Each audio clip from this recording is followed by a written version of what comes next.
तो आज जानिबा आमे सोनपुर किछि एमती हिस्ट्री जोटा कि सोनपुर जिल्ला रे अवस्थित। तो नंबर 1 अच्छी पाताली जगन्नाथ जोटा कि एमती एक स्थान ओडिशार जोटी महाप्रभु जगन्नाथ बलभद्र और सुभद्रा 144 वर्ष धरी गुप्त भाव रही। कथा अच्छी रक्तबाहु आक्रमण समय श्रीमंदिर को रक्षा करने जगन्नाथ बलभद्र और सुभद्रा विग्रह को पुरी गुप्त भाव सोनपुर अंचल को अणाई। त्रिकुट पहाड़र गुंफा मध्य महाप्रभु को 144 वर्ष पर्यंत लुचाई रखा बोली मादला पांजी रे उल्लेख मिले। परे सौम्यवंश राजा जयाति केसरी पुनर्बार विग्रह गुड़ी को उद्धार करी पुरी रे प्रतिष्ठा करथिले। तो जेहेतु महाप्रभु को शत्रु आक्रमण बचाइवाई यही अंचलर गुंफा और गुप्त स्थान रे रखा जाइतिला, सेतिपाई एही स्थानर नाम पड़िला पाताली जगन्नाथ। पाताली श्रीक्षेत्र केवल एक पर्यटन स्थान नुहे, यह होची एक महाप्रभु जगन्नाथ गुप्त लीलार साक्षी। तो जदि आपण केबे सुवर्णपुर जिला को जाती तेबे निश्चय ये पवित्र स्थान को दर्शन करंतु एवं अनुभव करंतु महाप्रभु अपार कृपा। नंबर 2 अच्छी समलेश्वरी मंदिर जोटा कि सुवर्णपुर राजप्रसाद निकट में महानदी कूल अवस्थित। एमिति एक शक्तिपीठ अच्छी जोठारे शताब्दी धरी भक्त माने मां कृपा पाइबाकू आसुचंती। सोनपुर सहरर दक्षिण पूर्व दिगरे महानदीर डाहाण पार्श्व अवस्थित मां समलेश्वरी मंदिर सुवर्णपुर एक प्रमुख धार्मिक स्थली। मां समलेश्वरी चौहान राजवंशर कुलदेवी थिले एवं संबलपुर और सोनपुर राजपरिवार आराध्य देवी भाव पूजा पाउथिले। इतिहास अनुसार वर्तमान मंदिर को महाराजा शोभा सिंह 1771 रु 1787 मध्य निर्माण करथिले। यह पूर्वरु एही स्थान रे मां को पूजा आसुथिला आउ समय सहित मंदिरटी एक बड़ धार्मिक केन्द्र रे परिणत होला। तो नवरात्रि समय रे मंदिर रे विशेष पूजा और यज्ञ आयोजन करा जाए। दशहरा एवं नुआखाई पर्व रे हजार हजार भक्त मां को दर्शन पई आसंती। यही समय रे समग्र मंदिर परिसर भक्तिमय परिवेश रे भरा जाए। तो जदि केबे आपण सुवर्णपुर जिला को जाती तेबे निश्चय मां समलेश्वरी दर्शन करंतु एवं तांकर अपार कृपा लाभ करंतु। नंबर 3 रे अच्छी मां सुरेश्वरी मंदिर। सुवर्णपुर रे एमिति एक शक्तिपीठ अच्छी जहाकू पश्चिम ओडिशार सबुठारु पुरातन शक्तिपीठ मानक मध्यरु गोटिए बोली कहुए जे एही पवित्र स्थान रे भगवान परशुराम स्वयं यज्ञ करथिले। मां सुरेश्वरी मंदिर सुवर्णपुर सहर रे तेल नदी कूल रे महानदी और तेल नदीर संगम स्थल निकट रे अवस्थित। यह सोनपुर अधिष्ठात्री देवी मंदिर भावे परिचित एवं पश्चिम ओडिशार एक प्राचीन शक्तिपीठ मना जाए। लोककथा अनुसार भगवान परशुराम तांको माता रेणुका आदेश रे एही स्थान रे यज्ञ करी मां सुरेश्वरी को प्रतिष्ठा करथिले। इतिहास मतरे सौम्यवंश शासन काल रे मां सुरेश्वरी दुर्गर अधिष्ठात्री देवी थिले। परवर्ती समय रे चौहान राजा अचल सिंहदेव वर्तमान मंदिर निर्माण करथिले। प्राचीन कालरू सोनपुर तंत्र साधनार एक प्रमुख केन्द्र थिला।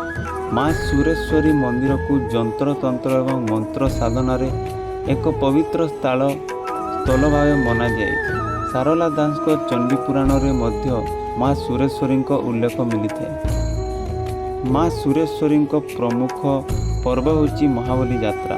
यह व्यतीत दुर्गा पूजा, बसंतिका पूजा, शीतल षष्ठी, नवरात्रि। नंबर 4 रे अच्छी पंचरथ मंदिर जोटा कि सोनपुर सहर रे एमिति एक मंदिर अच्छी जहाकू देखिले कोणार्क सूर्य मंदिर कथा मन पड़े। गोटिए रथ आकृतिर मंदिर, गोटिए पीठ उपरे 5टी देवालय आउ शताब्दी पुराणा इतिहास। तो कौन रही सोनपुर प्रसिद्ध पंचरथ मंदिर रहस्य। सोनपुर सहर मध्य भाग में अवस्थित पंचरथ मंदिर ଓଡ଼ିଶାର ପ୍ରାଚୀନ କଳିଙ୍ଗ ସ୍ଥାପିତ କଳାର ଏକ ଅନ୍ୟାନ୍ୟ ନିର୍ଦ୍ଦେଶନ। ପଞ୍ଚରଥ ନାମର ଅର୍ଥ ହେଉଛି ପାଞ୍ଚ ରଥ ବା ପାଞ୍ଚ ଭାଗ ବିଶିଷ୍ଟ ମନ୍ଦିର। ଏହି ମନ୍ଦିରଟି ରଥ ଆକୃତିରେ ନିର୍ମିତ ହୋଇଥିବାରୁ ଏହାକୁ ପଞ୍ଚରଥ ମନ୍ଦିର ବୋଲି କୁହାଯାଏ। ଏଠାରେ ଭଗବାନ ଶିବ, ଗଣେଶ, କାର୍ତ୍ତିକେୟ, ରକ୍ଷକ ଏବଂ ମା ପାର୍ବତୀଙ୍କ ପୂଜା କରାଯାଏ। ମନ୍ଦିରର ଶିଲା କଲା, ପଥର ଖୋଦାଇ ଏବଂ ରଥ ଆକୃତିର ନିର୍ମାଣ ଦର୍ଶକକୁ ମୁଗ୍ଧ କରିଥାଏ। ସ୍ଥାନୀୟ ଜନଜାତି ଅନୁସାରେ ଏହି ମନ୍ଦିରକୁ ସୋନପୁର ରାଜା ବୀରମିତ୍ର ସିଂହଦେବ ତାଙ୍କ ପୁତ୍ର ରାଜକୁମାର ସୌମ୍ୟଭୂଷଣଙ୍କ ସ୍ମୃତିରେ ନିର୍ମିତ କରାଯାଇଥିଲା। ପଞ୍ଚରଥ ମନ୍ଦିରର ଆଉ ଏକ ଆଶ୍ଚର୍ଯ୍ୟଜନକ ବିଶେଷତା ହେଉଛି ଏଠାରେ ଥିବା ଭଗବାନ ଗଣେଶଙ୍କ ମୂର୍ତ୍ତି। ସାଧାରଣତଃ ଶିବ ମନ୍ଦିରରେ ଗଣେଶଙ୍କ ମୂର୍ତ୍ତି ଦକ୍ଷିଣମୁଖୀ ଥାଏ, କିନ୍ତୁ ପଞ୍ଚରଥ ମନ୍ଦିରରେ ଗଣେଶଙ୍କ ମୂର୍ତ୍ତି ପୂର୍ବମୁଖୀ ଅଟେ, ଯାହା ଏକ ମନ୍ଦିରରୁ ଅନ୍ୟ ମନ୍ଦିରଠାରୁ ସ୍ୱତନ୍ତ୍ର କରିଥାଏ। ମହାଶିବରାତ୍ରି ଓ ଶୀତଳଷଷ୍ଠୀ ଏହି ମନ୍ଦିରର ପ୍ରମୁଖ ପର୍ବ। ଏହି ସମୟରେ ହଜାର ହଜାର ଭକ୍ତ ଏଠାକୁ ଆସି ଭଗବାନ ଶିବଙ୍କ ଆଶୀର୍ବାଦ ଲାଭ କରନ୍ତି। ମନ୍ଦିର ପରିସର ଭକ୍ତି ଓ ଉତ୍ସାହରେ ପରିପୂର୍ଣ୍ଣ ହୋଇଥାଏ। ସୋନପୁରକୁ ଦ୍ୱିତୀୟ ବାରାଣସୀ ବୋଲି କୁହାଯାଏ। ଏହି ପବିତ୍ର ସହରରେ ଅନେକ ପ୍ରାଚୀନ ମନ୍ଦିର ମଧ୍ୟରୁ ପଞ୍ଚରଥ ମନ୍ଦିର ଏକ ବିଶେଷ ସ୍ଥାନ ଅଧିକାର କରିଛି। ସୋନପୁରର ପଞ୍ଚରଥ ମନ୍ଦିର ଆମକୁ ଓଡ଼ିଶାର ଗୌରବମୟ ଇତିହାସ ଓ ସ୍ଥାପିତ କଳାର ପରିଚୟ ଦେଇଥାଏ। ଯଦି ଆପଣ କେବେ ସୁବର୍ଣ୍ଣପୁର ଯାଆନ୍ତି, ତେବେ ଏହି ଅଦ୍ଭୁତ ମନ୍ଦିରକୁ ନିଶ୍ଚୟ ଦେଖନ୍ତୁ ଏବଂ ଏହାର ଐତିହ୍ୟକୁ ନିକଟରୁ ଅନୁଭବ କରନ୍ତୁ। ନମ୍ବର 5ରେ ଅଛି ରାମେଶ୍ୱର ମନ୍ଦିର। ସୋନପୁରରେ ଏମିତି ଏକ ଶିବ ମନ୍ଦିର ଅଛି ଯାହାର ସମ୍ପର୍କ ସ୍ୱୟଂ ମହାପ୍ରଭୁ ଶ୍ରୀରାମଙ୍କ ସହିତ ଯୋଡ଼ାଯାଇଛି। ମହାନଦୀ ଓ ତେଲ ନଦୀର ପବିତ୍ର ସଙ୍ଗମ ସ୍ଥଳରେ ଅବସ୍ଥିତ ଏହି ମନ୍ଦିର ଶତାବ୍ଦୀ ଧରି ଭକ୍ତମାନଙ୍କର ଆସ୍ଥାର ଏକ କେନ୍ଦ୍ର ହୋଇ ରହିଛି।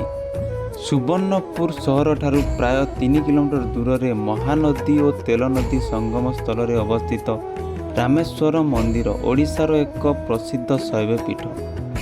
ସୋନପୁରକୁ ମନ୍ଦାର ମାଳିନୀ ନଗରୀ ବୋଲି କୁହାଯାଏ ଏବଂ ସେହି ପ୍ରାଚୀନ ମନ୍ଦିରଗୁଡ଼ିକ ମଧ୍ୟରୁ ରାମେଶ୍ୱର ମନ୍ଦିର ଏକ ସ୍ୱତନ୍ତ୍ର ସ୍ଥାନ ରହିଛି। ସ୍ଥାନୀୟ ଜନଜାତି ଅନୁସାରେ ଏହି ମନ୍ଦିରରେ ଥିବା ପ୍ରାଚୀନ ଶିବଲିଙ୍ଗକୁ ସ୍ୱୟଂ ପ୍ରଭୁ ଶ୍ରୀରାମ ପ୍ରତିଷ୍ଠା କରିଥିଲେ। ସେଥିପାଇଁ ଏହି ଶିବପୀଠର ନାମ ରାମେଶ୍ୱର ପଡ଼ିଥିଲା। ଭକ୍ତମାନଙ୍କ ବିଶ୍ୱାସ ଅନୁଯାୟୀ ଏଠାରେ ମହାଦେବଙ୍କ ଦର୍ଶନ କଲେ ମନସ୍କାମନା ପୂରଣ ହୁଏ ଏବଂ ପାପ କ୍ଷୟ ହୁଏ। ରାମେଶ୍ୱର ମନ୍ଦିର କଳିଙ୍ଗ ସ୍ଥାପିତ କଳାର ଏକ ସୁନ୍ଦର ଉଦାହରଣ। ମନ୍ଦିରରେ ଗର୍ଭଗୃହ, ଜଗମୋହନ ଏବଂ ନାଟମଣ୍ଡପ ରହିଛି, ଯାହା ଭୁବନେଶ୍ୱର ଲିଙ୍ଗରାଜ ମନ୍ଦିରର ସ୍ଥାପିତ ଶୈଳୀକୁ ସ୍ମରଣ କରାଏ। ମନ୍ଦିରର ବର୍ତ୍ତମାନ ଗଠନ ପ୍ରାୟ 18ଶ ଶତାବ୍ଦୀର ବୋଲି ମନାଯାଏ। ମୁଖ୍ୟ ଦେବତା ଭାବେ ଭଗବାନ ଶିବଙ୍କୁ ପୂଜା କରାଯାଏ। ଏହା ବ୍ୟତୀତ ଭଗବାନ କାର୍ତ୍ତିକେୟ, ଗଣେଶ, ମା ପାର୍ବତୀଙ୍କ ବିଗ୍ରହ ମଧ୍ୟ ଏଠାରେ ପୂଜିତ ହୁଅନ୍ତି। ମନ୍ଦିର ନିକଟରେ ଏକ ଦୁର୍ଗା ମନ୍ଦିର ରହିଛି, ଯେଉଁଠାରେ ଦଶଭୁଜା ଦୁର୍ଗାଙ୍କ ପୂଜା କରାଯାଏ। ମନ୍ଦିର ପରିସର ବାହାରେ ଏକ ବିଶାଳ ନନ୍ଦୀ ବୃଷଭ ମୂର୍ତ୍ତି ଭାବେ ଦେଖିବାକୁ ମିଳେ। ରାମେଶ୍ୱର ମନ୍ଦିରର ସବୁଠାରୁ ବଡ଼ ବିଶେଷତା ହେଉଛି ଏହାର ଅବସ୍ଥାନ। ମହାନଦୀ ଓ ତେଲ ନଦୀର ପବିତ୍ର ସଙ୍ଗମ ସ୍ଥଳ ନିକଟରେ ଥିବାରୁ ଏହା ଏକ ପବିତ୍ର ତୀର୍ଥକ୍ଷେତ୍ର ଭାବେ ପରିଚିତ। ଅନେକ ଭକ୍ତ ପ୍ରଥମେ ସଙ୍ଗମରେ ସ୍ନାନ କରି ପରେ ମହାଦେବଙ୍କ ଦର୍ଶନ କରନ୍ତି। ମହାଶିବରାତ୍ରି ସମୟରେ ରାମେଶ୍ୱର ମନ୍ଦିରରେ ଅସଂଖ୍ୟ ଭକ୍ତଙ୍କ ସମାଗମ ହୋଇଥାଏ। ଦୂରଦୂରାନ୍ତରୁ ଶ୍ରଦ୍ଧାଳୁମାନେ ଆସି ଜଳ ଅଭିଷେକ କରନ୍ତି ଏବଂ ରାତିସାରା ମହାଦେବଙ୍କ ନାମ ସଂକୀର୍ତ୍ତନ କରନ୍ତି। କାର୍ତ୍ତିକ ପୂର୍ଣ୍ଣିମା ସମୟରେ ମଧ୍ୟ ଏଠାରେ ବିଶେଷ ଉତ୍ସବ ପାଳନ କରାଯାଏ। ନମ୍ବର 6ରେ ଅଛି କପିଳେଶ୍ୱର ମନ୍ଦିର। ସୁବର୍ଣ୍ଣପୁର ଜିଲ୍ଲାର ବିନିକା ନିକଟରେ ଥିବା ଚୋରଦା ଗାଁରେ ରହିଛି ଏକ ପ୍ରାଚୀନ ଶିବପୀଠ, ଯାହାର ଇତିହାସ 700 ବର୍ଷରୁ ଅଧିକ ପୁରୁଣା। କପିଳେଶ୍ୱର ମନ୍ଦିର ସୁବର୍ଣ୍ଣପୁର ଜିଲ୍ଲାର ବିନିକା ସହରଠାରୁ ପ୍ରାୟ 4 କିଲୋମିଟର ଦୂରରେ ଥିବା ଚୋରଦା ଗାଁରେ ଅବସ୍ଥିତ। ସୋନପୁର ସହରଠାରୁ ଏହାର ଦୂରତା ପ୍ରାୟ 32 କିଲୋମିଟର। ଏହା ପଶ୍ଚିମ ଓଡ଼ିଶାର ଏକ ପ୍ରମୁଖ ଶୈବପୀଠ ଭାବେ ପରିଚିତ। ଇତିହାସକ ମତ ଅନୁସାରେ କପିଳେଶ୍ୱର ମନ୍ଦିରକୁ ପୂର୍ବ ଗଙ୍ଗବଂଶର ରାଜା ଅନଙ୍ଗ ଭୀମଦେବ ତୃତୀୟ 1300 ଶତାବ୍ଦୀରେ ନିର୍ମାଣ କରିଥିଲେ। ଏହି ମନ୍ଦିରର ପଥର ଶିଳ୍ପକଳା ଏବଂ କାରୁକାର୍ଯ୍ୟ ଏତେ ସୁନ୍ଦର ଯେ ଏହାକୁ ବୈଦ୍ୟନାଥ ମନ୍ଦିର ସହ ତୁଳନା କରାଯାଏ। ଶତାବ୍ଦୀ ଧରି ଏହି ମନ୍ଦିର ଅଞ୍ଚଳରେ ଧାର୍ମିକ ଓ ସାଂସ୍କୃତିକ କେନ୍ଦ୍ର ଭାବେ ରହିଆସିଛି। କପିଳେଶ୍ୱର ମନ୍ଦିର ପଶ୍ଚିମ ଓଡ଼ିଶାର କୌଶଳ ସ୍ଥାପିତ ଶୈଳୀର ଏକ ଅତ୍ୟନ୍ତ ସୁନ୍ଦର ଉଦାହରଣ। ମନ୍ଦିରର ଗର୍ଭଗୃହ, ଅନ୍ତରାଳ ଏବଂ ସ୍ୱୟଂସମ୍ଭୁ ମଣ୍ଡପ ରହିଛି। ମନ୍ଦିରର କାନ୍ଥରେ ଖୋଦିତ ଶିଳ୍ପକଳା, ଦେବାଦେବୀଙ୍କ ମୂର୍ତ୍ତି ଏବଂ ପଥରର ସୂକ୍ଷ୍ମ କାର୍ଯ୍ୟକର୍ତ୍ତା ସେହି ସମୟରେ ଉନ୍ନତି କଳାକୌଶଳର ପରିଚୟ ଦେଇଥାଏ। ଏହି ମନ୍ଦିରର ଅଧିଷ୍ଠାତା ଦେବତା ହେଉଛନ୍ତି ଭଗବାନ କପିଳେଶ୍ୱର ମହାଦେବ। ଗର୍ଭଗୃହ ମନ୍ଦିରରେ ଶିବଲିଙ୍ଗ ସ୍ଥାପିତ ହୋଇଛି। ଏହା ସହିତ ନନ୍ଦୀ, ଶାଳ, ଭଞ୍ଜିକା ଏବଂ ଅନ୍ୟାନ୍ୟ ପ୍ରାଚୀନ ମୂର୍ତ୍ତି ମଧ୍ୟ ମନ୍ଦିରର ପରିସରରେ ଦେଖିବାକୁ ମିଳେ। ମହାଶିବରାତ୍ରି ସମୟରେ କପିଳେଶ୍ୱର ମନ୍ଦିରରେ ଭକ୍ତଙ୍କ ବିଶାଳ ସମାଗମ ହୋଇଥାଏ। ଦୂରଦୂରାନ୍ତରୁ ଶ୍ରଦ୍ଧାଳୁମାନେ ଆସି ଜଳ ଅଭିଷେକ କରନ୍ତି ଏବଂ ମହାଦେବଙ୍କ ଆଶୀର୍ବାଦ ଲାଭ କରନ୍ତି। ଶୀତଳଷଷ୍ଠୀ ମଧ୍ୟ ଏଠାରେ ଧୁମଧାମରେ ପାଳନ କରାଯାଏ। ଗ୍ରାମ୍ୟ ପରିବେଶ ମଧ୍ୟରେ ଅବସ୍ଥିତ କପିଳେଶ୍ୱର ମନ୍ଦିର ଚାରିପାଖରେ ରହିଛି ଶାନ୍ତି ଓ ମନୋରମ ପ୍ରାକୃତିକ ପରିବେଶ। ସକାଳର ସୂର୍ଯ୍ୟୋଦୟ, ମନ୍ଦିରର ଘଣ୍ଟଧ୍ୱନି ଏବଂ ଭକ୍ତିମୟ ପରିବେଶ